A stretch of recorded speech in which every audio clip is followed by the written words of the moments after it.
When I was a kid, I used to think the world was split cleanly between fair and unfair. That if you worked hard, you earned your place. That if you were kind, it came back around. But nothing, and I mean nothing, prepared me for how wrong I was. Until the night my daughter got shoved to the side of a stage by her own aunt. My name's Nate. I'm 39. Single dad, engineer by trade, full-time coffee addict, and, more recently, unofficial event planner for a growing orchestra that my daughter plays violin in. Her name's Lila. She's 15, and I know every parent thinks their kid is special, but Lila, she's the kind of kid who shows up early to help clean up after school events no one else volunteers for. The kind who doesn't talk much in big groups, but makes the shy kid feel like they belong. She's smart, but not obsessed with grades. Kind, but not soft. Quiet, but not weak. I don't say this lightly. Lila's my hero. Especially after this past year. My mom, Lila's grandma, had major spinal surgery last fall. It wrecked her mobility. She couldn't walk, cook, bathe herself. Insurance covered some help, but not enough. And I was working overtime at the time to cover rising mortgage payments and hospital bills. That's when Lila stepped up in a way number 15-year-old should have to. She gave up violin club. She gave up her part-time job at the cafe. She'd come straight home after school, make soup, help grandma to the bathroom, take calls from the visiting nurse when I was stuck at work. Never once complained. Never once asked for a reward. Meanwhile, my sister Heather, older than me by 4 years and exactly 4 times louder, was busy bragging about her kids' GPA scores on every social media app she could log into. Don't get me wrong, her twins, Emily and Kate, are smart girls. Always top of their class, captain of every club, teacher's favorites. And Heather's made sure the world knows it. She's the kind of mom who prints out the honor roll to frame it above the fireplace. She's also the kind who believes academic achievement trumps everything, including character. If you're not getting straight A's, in her eyes, you're wasting your time. We've always had tension between us, even growing up. I was the quiet one, the one who liked to build things in the garage and hated the spotlight. Heather was the performer, the praise-hungry golden child who thrived on applause. And now that we're adults, nothing's really changed, except now she uses her kids to chase the spotlight instead of hogging it herself. Still, I tried to keep the peace for the sake of our mom, for the sake of the family. But there's only so many subtle digs you can take before something breaks. It started with something small. It always does. There was a music showcase being planned at the community theater downtown. It's a big deal. One of those local events where all the school orchestras come together for one night. Lila had been practicing for weeks. She even wrote a piece for the strings ensemble. It wasn't some showboaty solo. It was meant to highlight the full section, including kids who didn't usually get much attention. Classic Lila. The program even listed her as a student composer. I could tell how much it meant to her. Not because she said anything, but because she was humming her part under her breath during dinner, and she triple-checked the date on our shared Google Calendar. That's how I knew. The day tickets went live, I logged in the minute they dropped and snagged front row seats. 4 of them.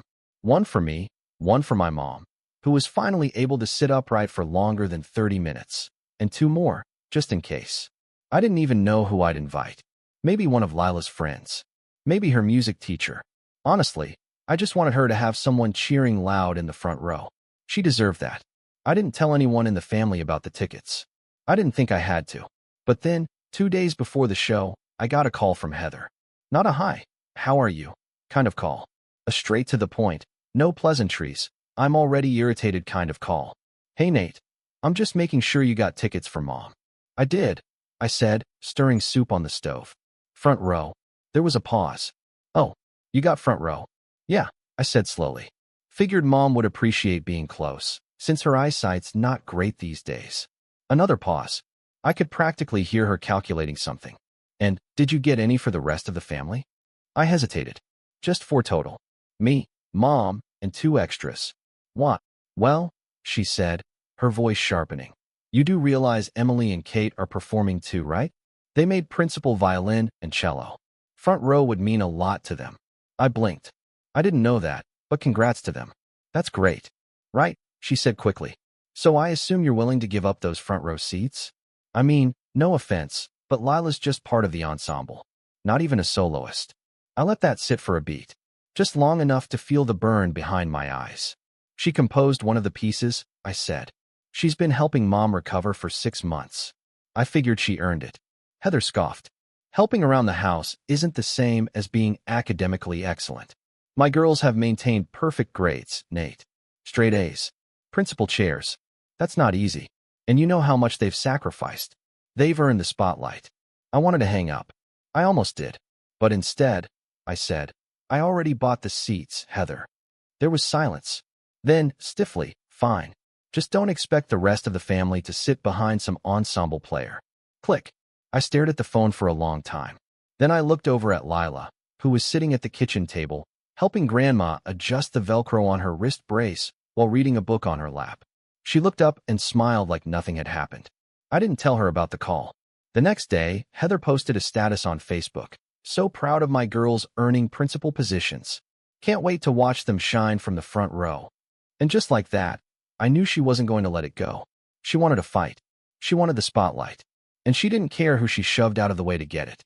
What she didn't know, what none of them knew, was that I wasn't planning to sit down and let it happen this time. Not when it came to Lila. And especially not when I saw what she did the night of the show. But I'll get to that. Because before the spotlight hit, the drama started in the parking lot, and it only got worse from there. I didn't sleep much the night after Heather's call. It wasn't just the conversation. It was everything packed into it. The implication that Lila wasn't good enough, that helping her grandmother wasn't an accomplishment worth recognition, that musical creativity meant less than a report card. I kept thinking about how casually Heather said it, as if it was just obvious. Her kids deserve the front row. Lila, background music. The next morning over breakfast, Lila was her usual quiet self. She had a blanket wrapped around her shoulders and her hair pulled up in a lopsided ponytail. She looked up from her cereal and asked, "Do you think Grandma will be okay sitting that long?" "Yeah," I said. "I talked to her physical therapist. We'll bring one of the portable cushions for her back." Lila nodded, took a bite, and said, "Thanks for getting those seats." I paused. "You knew?" She smirked a little. "Grandma told me." She was excited. I smiled and reached across the table to ruffle her hair, but she ducked away with a playful glare. That was our rhythm. Quiet appreciation, small gestures. I didn't realize until much later how rare that dynamic was in our family. The morning of the concert, the group chat lit up like a Christmas tree. Heather, 8:02 a.m. Hey fam. Make sure to get there early. Heard the front row is gonna be tight, huh? Cousin Jenny, 8:07 a.m. Looking forward to seeing the girls shine. Aunt Mira, 8:12 a.m. Can't wait. Emily and Kate have been working so hard. No mention of Lila. Not even a generic, proud of all the kids message. I considered typing something. A gentle reminder that my daughter existed. That she had written one of the ensemble's original pieces and had been practicing after midnight most nights while still taking care of our mom. But I didn't. It wasn't worth it. Not in that chat. Not when I knew Heather would twist anything I said into a guilt trip or a lecture. By noon, I was on edge. That's when I got the email from the event coordinator. It was short. "Hi Nate. Just confirming your front row reservation of 4 seats. Quick note. Another parent has requested to purchase them from you in exchange for 6 general admission seats, plus a small donation to the school's music program. Let me know what you prefer." I stared at the screen. My pulse kicked up. I didn't need to ask who the other parent was. The timing, the phrasing, it was Heather's playbook, always dressed up in something charitable. I responded immediately. "Thanks for reaching out. I'll be keeping the seats. We're very excited to support Lila from the front row. Appreciate you checking in." It took everything in me to not add more. Not to type out what I really thought. I just closed the laptop and walked into the living room, where Lila was tuning her violin and humming under her breath. That night, we dressed up a little. Nothing flashy, just enough to make it feel like something special. I wore the same blazer I wore to Lila's last school ceremony. Lila wore her favorite gray dress, the one with the embroidered vines down the side that made her look way older than 15 in the scariest and most beautiful way possible. When we got to the venue, it was buzzing. Parents clustered near the entrance, camera flashes blinking like fireflies, conversations rising and falling in 100 separate bubbles. I saw Heather before she saw us. She was standing near the lobby entrance with her husband and the twins, wearing a pearl blazer like she was walking a red carpet. Emily and Kate were dressed to match. Hair curled, lips glossed, matching charm bracelets. and I couldn't help but notice the way Heather stood slightly ahead of them, waving at every person who glanced her way like she was the one being honored. We walked past without stopping. Inside, the front row was roped off with gold sashes. I handed the usher our tickets, and he smiled. "Ah, the composer's family," he said. "You're early. Good seats." Lila smiled, but it was small. She looked both proud and nervous.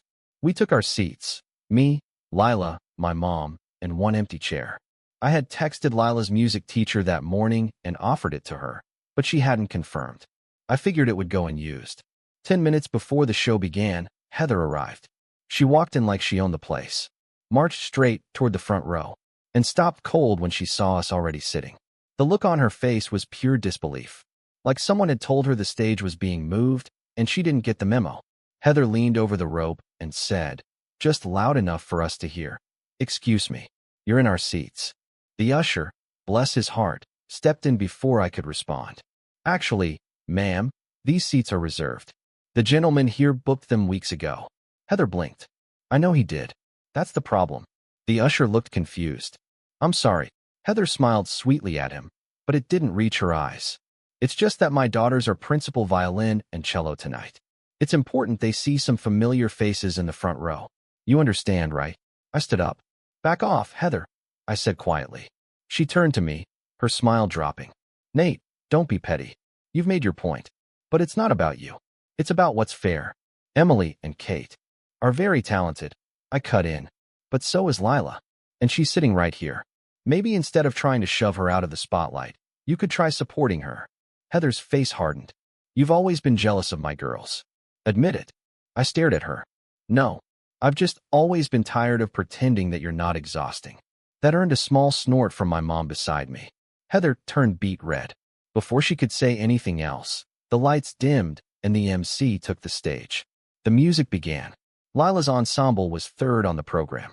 As they walked out, she looked small on stage, but I knew better. I knew how many hours she'd put into this. I knew she'd helped rewrite the cello part to match a new tempo when one of the younger kids couldn't keep up. I knew she'd sat with Grandma during physical therapy, icing her knees while reading sheet music under a dim hallway light. She stood tall and proud, violin tucked under her chin. When her piece began, it didn't open with fanfare. It started soft, tentative, like a memory forming in the dark. Then it grew, layering into something rich and strong. I saw heads tilt. People sat forward in their chairs. It was good. It was really good. When the piece ended, there was a beat of silence, like everyone needed a second to breathe again. Then thunderous applause. My mom wiped at her eyes. I stood and clapped so hard my palms stung. And that's when it happened. As the kids began exiting the stage, I felt a tap on my shoulder. I turned. It was Heather. She leaned in, voice like a knife. "Your daughter didn't deserve front row seats." I froze. "She's not the one who's been working her butt off for years to be at the top," she went on, eyes flicking to the stage where her girls were prepping backstage. "Emily and Kate are going to college for this. Lila, this is just a hobby. Don't pretend otherwise." I stared at her. My ears were ringing. I couldn't believe she had the gall to say that now, after what we'd just witnessed. But I didn't yell. I didn't argue. I just smiled. "You're right," I said softly. Heather blinked. Then I walked out into the lobby and made a phone call. Because I hadn't told her the full story. I hadn't told anyone what I'd really done when I booked those tickets. And in 10 minutes, she was going to learn exactly what kind of hobby Lila had turned into. I wish I could say I was calm when I stepped into the lobby, but that would be a lie. My hands were shaking. Not from anger, exactly, but from that specific cocktail of emotions you only get when someone belittles your child in public, in front of family, after she's poured every ounce of her time and heart into something beautiful. Heather's words echoed in my head. Your daughter didn't deserve front row seats. Not didn't earn them, didn't deserve them. There's a difference. And Heather knew exactly what she was saying. I pulled out my phone, took a breath, and made the call. Hey, it's Nate Jacobs, I said, walking down the side hallway away from the crowd. Just confirming we're still good for the second part? The voice on the other end chuckled. Of course. Everything's on schedule. She has no idea? None. I said, my throat tight. She's going to love it. I smiled despite everything. Thanks again. I'll be back in my seat in a minute. The hallway was quiet, dimly lit. I stood there for a moment, letting my heart settle, before turning back toward the theater doors. But as I reached for the handle, I heard a voice. Heather's. She was around the corner, just past the women's restroom, whispering sharply into her phone. I'm telling you, it's ridiculous. They let her daughter compose something, but they didn't even offer mine a solo. It's all politics. Her little ensemble piece isn't going to matter when my girls get scholarships. And did you see how she was dressed? Like she got dropped off from a thrift store. I stopped cold. I know I shouldn't have listened, but I did. Every word. If Nate weren't such a martyr, maybe he'd realize he's holding her back. She could have been great with the right parents pushing her. That one knocked the wind out of me. I stepped back, breath catching, a wave of shame I didn't expect washing over me. Was I holding Lila back? Had I done something wrong? Should I have forced her into more lessons, more clubs, more competitions? I'd always let her set the pace. Maybe that was a mistake. I turned and walked back to my seat without a word. My mom must have seen something in my face because she squeezed my arm when I sat down, but she didn't ask. The concert continued, but I barely heard the rest of it. All I could think about was that whisper. With the right parents, she could have been great. When the lights came up, I stood and clapped automatically, barely noticing the bows and the closing speech. Lila was smiling shyly at the applause, her cheeks pink. I clapped harder. My mom stood beside me, beaming with pride. But there was a knot in my chest I couldn't untangle. After the show, the theater spilled into the lobby again, filled with proud parents and kids in black dresses and slacks. Heather was already holding court near the refreshment table, flanked by Emily and Kate, accepting congratulations like it was her name on the program. When Lila emerged from backstage, she made a beeline for us. I hugged her tighter than I probably should have. You were incredible, I said. Truly. Thanks, she said softly. I messed up one of the notes in the bridge. No one noticed, my mom said firmly, wrapping an arm around her. It was beautiful. Before I could say more, Heather appeared beside us, sipping from a paper cup and smiling tightly. Well, she said, that was a lovely performance. Thanks, Lila said politely. You know, Heather continued, Emily and Kate are doing a workshop next weekend for pre-college additions. I could ask if there's still room. Not sure how much help it'd be at your level, but... Lila blinked. Thanks, but I'm not auditioning for college yet. Heather smiled. Right? Of course. I just thought it might give you some structure. You know, real music training. My mom shifted beside me. I clenched my jaw. Lila just nodded. Okay. That was it. She didn't argue. She didn't defend herself. She just stood there, shrinking an inch with every word. I hadn't seen her like that in months. Not since those first few weeks after Grandma's surgery, when she barely slept and cried in the bathroom with the door locked. Not since she gave up her part-time job and tried to study for math tests while timing our mom's meds. And it hit me all over again, how easy it was for Heather to steamroll over people, to make someone feel like they were smaller for not chasing the same shiny prizes her girls did, even when they were already carrying twice the weight. I didn't say anything then. Not yet. But I knew. That was the moment. That was the fall. That was when something shifted inside me, because for the first time, I wasn't just angry at Heather. I was angry at myself. Not for being less ambitious, not for not forcing Lila into programs she didn't want, not for giving her space to breathe, but for not shielding her more. For letting her be exposed to people like Heather without enough armor. For not doing more to make sure she knew exactly how proud I was of the person she was growing into. That was the night I realized I had to stop trying to keep the peace. Because peace with people who belittle your kid isn't peace at all. The next few days passed quietly. Lila didn't bring up Heather's comment. Neither did I. But something was different. She was quieter. Not sad, just flat. She didn't hum around the house like she used to. Didn't pull out her violin in the evenings. She went to school, came home, did her homework, helped Grandma, and went to bed. I asked her one night if she wanted to go out for ice cream. Just us. She smiled and said she was tired. That night, I sat at my desk and opened my laptop. I'd been putting it off for weeks, mostly because I didn't want to pressure her, but now it felt important. There was a music mentorship program I'd heard about months ago through a friend in my engineering circle. It wasn't flashy. It wasn't about competition or scholarships.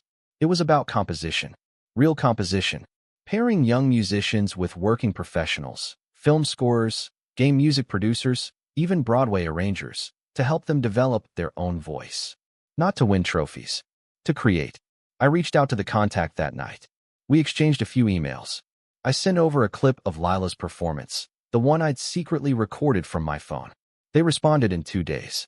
She's got a unique touch. Tell her if she's interested. There's a seat for her in the spring cohort. Fully funded. I almost cried. When I told Lila, she didn't react at first. Just stared at the email. You don't have to say yes, I added quickly. But they heard your piece. They liked it. And they want to help you keep writing. No pressure. She blinked a few times. Then looked up at me. Are you serious? As a heart attack. She smiled, slowly, at first. Then wider. And just like that, the light came back into her eyes. That weekend, she started writing again. She brought her violin back into the living room and started scribbling little notes on sheet paper, testing melodies, humming fragments of ideas into her phone. She wasn't trying to be the best. She wasn't trying to beat anyone. She was just creating. And for the first time in weeks, she looked alive. And me? I started rebuilding too. I deleted the family group chat. I blocked Heather from messaging me. I took my mom out to lunch, just us, and told her everything. About the conversation I overheard. About the way Heather had tried to buy the front row seats. About the mentorship offer. About how I wanted to do more. Be more. Not just for Lila, but for myself. You're already more than enough, my mom said, gripping my hand across the table. But if this is about finally setting boundaries, then good. It's time. I nodded. And for the first time in years, I felt like I was reclaiming something I hadn't even realized I'd lost. That feeling stayed with me all week. Right up until the night of the orchestra fundraiser. The one Heather planned. The one where everything changed again. Because I showed up with Lila, quiet, smiling, composed, and Heather had no idea what was coming. It's funny how you can spend years tolerating someone, dodging their insults, letting things slide, biting your tongue for the sake of peace. And then, in one moment, all of that patience calcifies into something sharper, something colder, something that doesn't care about peace anymore. For me, that moment had already passed. By the time the orchestra fundraiser rolled around, I was no longer interested in just defending Lila. I wanted to make a point, not by yelling, not by throwing punches, but by building something so undeniable, so public, that even Heather couldn't pretend it didn't exist. And the best part? I didn't have to lie, exaggerate, or manipulate a single thing. All I had to do was shine a light on what had already been there the whole time.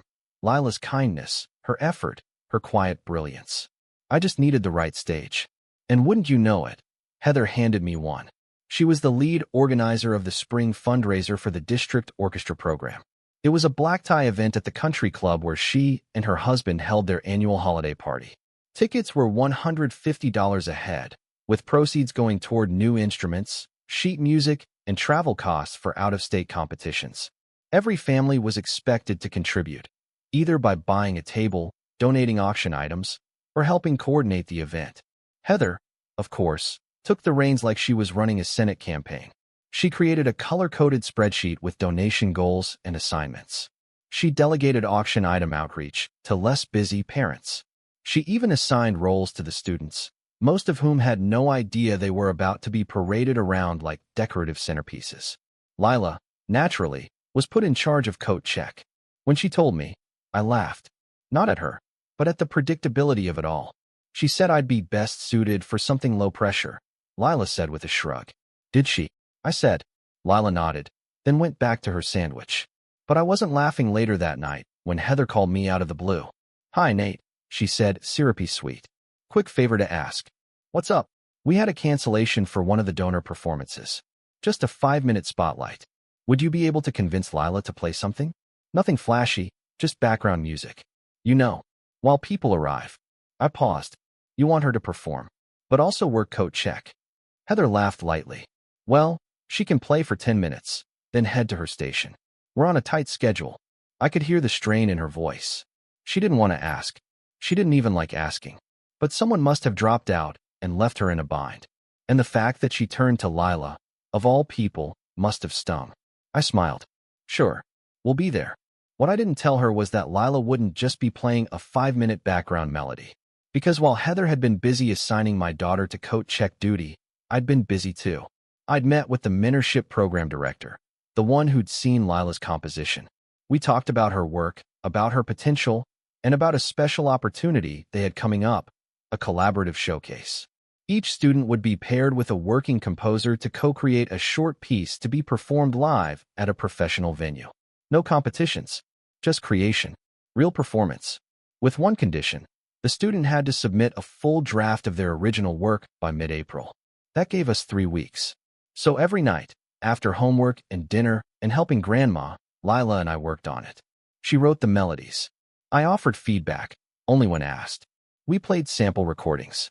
She tested harmonies. She even reached out to a local music teacher she admired and asked for input, which, for her, was a huge deal. And slowly, this piece started forming, haunting and beautiful and full of moments that felt like memory. She titled it Quiet Hours. I couldn't think of anything more fitting. So when Heather called about the fundraiser, I saw it immediately, the setup, the perfect moment. Heather wanted Lila to be background noise. I was going to make her the centerpiece. I called the mentorship program director again. I asked if there was any chance they had someone in the area who might be free to accompany Lila live. She said, "Give me a few days." 2 days later, I got a call from a man named Simon, late 30s, jazz pianist, soundtrack composer for indie films. He lived one town over. He'd heard Lila's recording. He was in. Next, I called the event coordinator at the country club. Not Heather, the coordinator. A woman named Elise, mid-40s, very professional. I explained that Lila would be performing with a special guest accompanist and needed a small adjustment in timing. Just 10 minutes, uninterrupted, before coat check. Elise was thrilled. That'll be perfect. The mayor's arriving around then. Great timing for something memorable. I didn't bother telling Heather. Let her be surprised. Lila knew, of course. She practiced with Simon twice before the event. She was nervous, but focused. And I kept my promise. I didn't push. I didn't hover.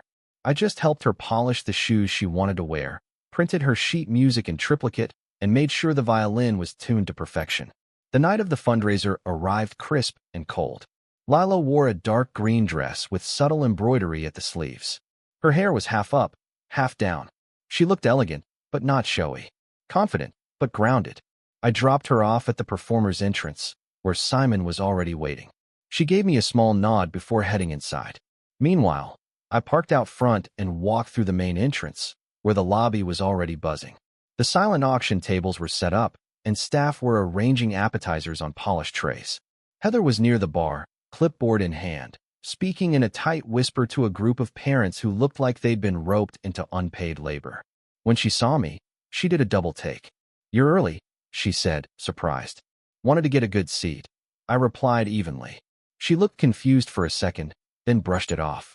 "Well, there's a little change in the program. Lila will play a short welcome piece in about 10 minutes. Just something light before she heads to coat check." I nodded. "Should be great." Heather raised an eyebrow at my calm. She didn't ask more. She was too busy running the room. The main hall was set like a wedding. Round tables, candles, a small stage at the front with a baby grand piano. There was a printed program on each table. I picked one up. Opening performance, Quiet Hours, violin, Lila Jacobs piano, Simon Royce. Right beneath that, welcome speech, Heather Collins. I smiled. The room began to fill. Families arrived in clusters. Parents in suits and cocktail dresses. A few teachers I recognized. The superintendent. The mayor. And sitting at the head table, of course, Heather. At exactly 7 p.m., the lights dimmed. A soft spotlight illuminated the stage. Simon stepped onto the stage first, followed by Lila, who carried her violin like it belonged in her hands. The crowd murmured politely. Then the music began. It didn't start loud. It unfolded slowly, like something forgotten rising to the surface. The piano was subtle, layered underneath Lila's melody like a heartbeat. The violin line wove in and out of quiet harmony, pausing in places that felt like breath, like memory. And the room froze. People stopped mid-sip, mid-whisper. The chatter disappeared. Even Heather sat completely still. It was undeniable. This wasn't background music. It wasn't filler. It was a moment. When it ended, there was a long silence. Then applause, real, thunderous applause that filled the room. Some people even stood, not because they were told to, but because they couldn't help it. I didn't look at Heather. I didn't need to. I already knew what her face looked like. But the best part was still to come.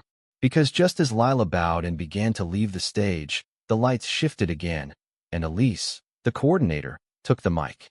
"I'd like to thank Lila Jacobs and Simon Royce for that breathtaking performance," she said. "And on behalf of the district, I'm proud to announce that Lila has been accepted into the Young Composers Mentorship Program for spring 2026. She'll be working directly with professional musicians to continue developing her original work. Let's give her another round of applause." The room erupted. Lila froze mid-step. I saw her eyes widen. She looked toward me in the back. I smiled and nodded. And in that moment, everything shifted.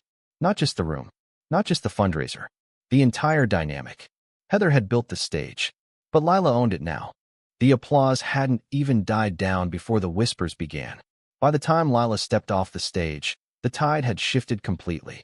The fundraiser had only just started, and already the star of the night had been decided. And it wasn't Heather, or her high-achieving twins, or the polished auction baskets she'd spent a month micromanaging. It was my daughter, not because she shouted the loudest, not because she had the highest GPA or the fanciest resume, but because her music moved people, quietly, fully, without begging for attention, and everyone in the room felt it. Heather, for once, had nothing to say. She approached Lila briefly near the back, offering a polite, brittle smile that barely masked the heat in her cheeks. I was a few steps behind and caught just enough of the exchange. "That was unexpected," she said, clutching her wine glass like it might leap from her hand. "Thank you," Lila said simply. Heather glanced over Lila's shoulder toward the head table, where a cluster of parents were now pointing and whispering. Not about her twins, but about Lila. A few looked up her name in the printed program, one already taking a photo of the composer line with her phone. Heather tried to recover. "Well, coat check's still a bit short-handed. If you're done performing, I'm sure they could use you." Lila paused. Then, calmly, she said, "I'm actually going to stay with the musicians. Simon said I could shadow him during the second set." Heather's jaw tightened, but she didn't argue. She couldn't, not with people watching. And they were watching. Because what she didn't realize yet, what none of them did, was that the showcase performance hadn't just upstaged her carefully orchestrated agenda. It had rewritten the program entirely. The rest of the evening moved in a blur. People kept approaching me. Strangers, teachers, district reps. Even the mayor's wife came over to say how deeply affecting the piece was. I heard words like precocious, original voice, and natural composer float through the air like praise balloons. But I wasn't smiling for them. I was smiling because I saw Lila, flushed, surprised, unsure of what to do with all the compliments, but standing tall through all of it. She was finding her footing not by performing, but by being recognized for the right things, not just talent, but effort, heart, vision. The best part? She didn't let it change her. She thanked people, smiled gently, and slipped off to sit quietly with Simon and another musician, listening to their notes like it was a regular night. Because for her, it wasn't about being better than anyone. It was about making something that mattered. I didn't tell her the rest until the following week. When the fundraiser concluded and the online recap went up on the school's website, Heather made one last attempt to reclaim the spotlight. She wrote a 3-paragraph piece congratulating the orchestra, highlighting the twins' hard work, and thanking herself, in third person, for organizing a seamless and impactful night of generosity and talent. But the comments told a different story. Out of 42 public replies, over 30 mentioned Lila by name. A few asked if her piece was available online. One parent even suggested creating a special student spotlight in future fundraisers for original works. The tone was clear. The night didn't belong to Heather. It belonged to the girl she tried to shove behind a coat rack. But the real fallout came later. 2 weeks after the fundraiser, I got a call from Elise, the same event coordinator from the country club. She wanted to let me know about something delicate. Apparently, Heather had submitted a proposal to chair next year's fundraiser as well. And while her contributions were appreciated, Elise said the board had chosen to go a different direction. They wanted someone who could bring more creative vision and student-centered storytelling. And guess who they picked? Me. Not because I campaigned for it. I didn't even apply. But enough parents, moved by Lila's performance and the authenticity behind it, had suggested my name that the board reached out to me. I asked Lila before accepting. "I don't want to make it a power thing," I told her. "But I also want to make sure it's a space for kids like you, who aren't chasing gold stars, but who care, really care." She looked up from her notebook, She was sketching cover art for her next composition and said, "Do it." So I said yes. And that's when the cracks in Heather's carefully crafted empire began to show. I didn't go out of my way to embarrass her. That's the thing about revenge done right. It doesn't need spectacle. It just needs to let truth rise, quietly, until the people clinging to the illusion have nothing left to hold. I didn't take away her friends. She did that herself, slowly, as more parents started pulling away from her constant competitiveness. When she tried to start a group chat for next year's fundraiser, only 2 people joined, and one of them muted the conversation immediately. I didn't sabotage her twins. They're good kids. A little absorbed, maybe, but not cruel like their mom. They kept their heads down. And when the mentorship program director announced the upcoming open call for next year's applicants, guess who asked me? Me. If I'd review their portfolios before submission. "Emily," she said, "you're the only one who seems to actually care about the music more than the score sheets." I told her I'd be honored. Heather, of course, wasn't thrilled. But by then, she'd lost her grip on the narrative. Because the truth was out. And not just about Lila. About all of it. About how Heather ran things for attention. How she played the long game of social dominance, dressed up as community service. How she couldn't stand it when someone else earned praise without asking for it. And perhaps most damning of all, people noticed how unshaken Lila was by the noise. How she didn't chase praise. How she just did the work. How she let her music speak without apology. The contrast was too sharp to ignore. Months passed. Lila's mentorship program began in earnest. She traveled every other weekend to work with a composer who specialized in scoring documentaries. She started keeping a journal, not about feelings, but about sounds. She wrote things like, "The way rain hits concrete equals cello," and "Grandma's cane equals sharp staccato footnote." I framed one of her early drafts. It hangs in my home office now, next to a quiet little plaque from the fundraiser board thanking me for creating space for quiet brilliance. As for Heather, well, we don't talk much anymore. It's not dramatic. There was no screaming match, no blowout, just silence. A silence she created when she realized she couldn't control the room anymore. She still sends the occasional mass text around holidays. I respond when I have to. Polite, distant. And she stopped bringing up the front row. Stopped bringing up earning things. Stopped pretending that power comes from pushing others down. Because somewhere deep down, she knows what everyone else saw that night. You can't bury light forever. Especially not the kind that doesn't beg to be seen. The kind that simply shines. And for the first time in years, I'm no longer standing behind anyone. I'm standing next to someone. My daughter. My hero. Final line. She didn't just earn the spotlight. She rewrote the stage.